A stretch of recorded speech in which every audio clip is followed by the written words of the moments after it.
I've got 3 minutes. I'm going to go as fast as I possibly can. You're going to be talking about Mark 9:38 through 41 tonight. And so let me tell you what we're after.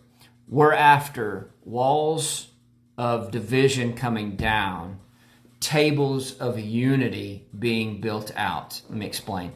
The disciples stop a guy, literally says that he's outside the group, stops this guy from casting a devil out, comes back, reports that to Jesus. Jesus says, don't stop him.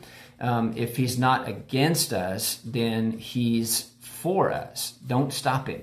And there's this idea about the disciples feeling like they need to stop this particular ministry from happening. Now, why is that?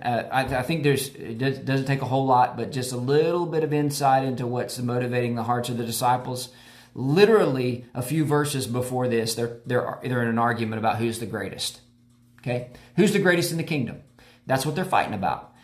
Jesus is setting up a new kingdom, and they're jockeying for position to see who is going to be the greatest. They're doing everything that they know to do to be positioned as the greatest, and then they glance over their shoulder, and here's a guy who's not in the group who is casting out a devil.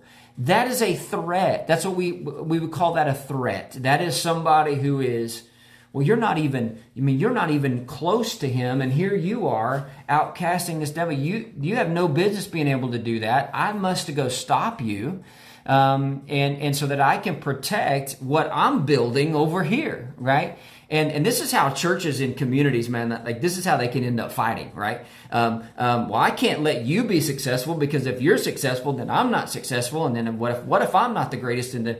You see where I'm going here? We should be building out bigger tables to sit at together, not bigger walls.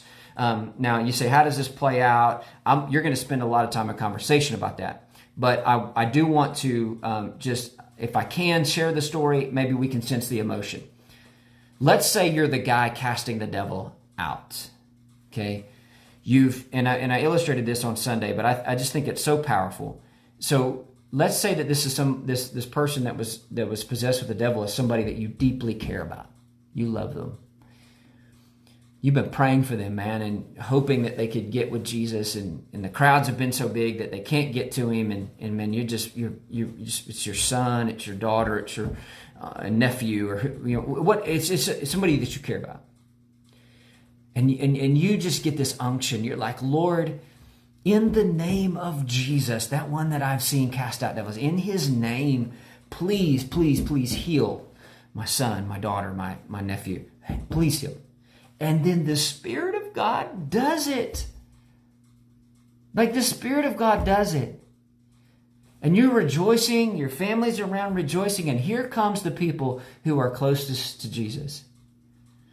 Man, I would have loved for this scene to have been the disciples show up, they see what's happened, and they hug, they rejoice, and then they don't understand, and they go back to Jesus and say, explain to us what happened, because he's not one of the disciples, how this happened. But that's not what happens. The disciples have such just a motivation to see this as a threat rather than as mutually beneficial. That's not what they do. They rebuke this guy. Now think about it. If you're this guy, emotion of rejoicing of what God has done, and then the people who are closest to Jesus rebuke you and tell you to stop and never do that again. You don't have a place here. You're not anointed enough. You're not in the group, according to the disciples. We're going to have a hard time perpetuating the mission of God in our community, family, friends, community. We're going to have a very difficult time if all we are about is excluding people out of the group.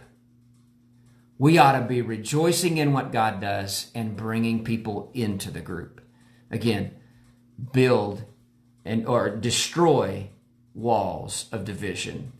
Build tables of unity. Have a great discussion. God bless you. And see you there. 5 minutes. I went too long. I'm working on it. Love you. God bless.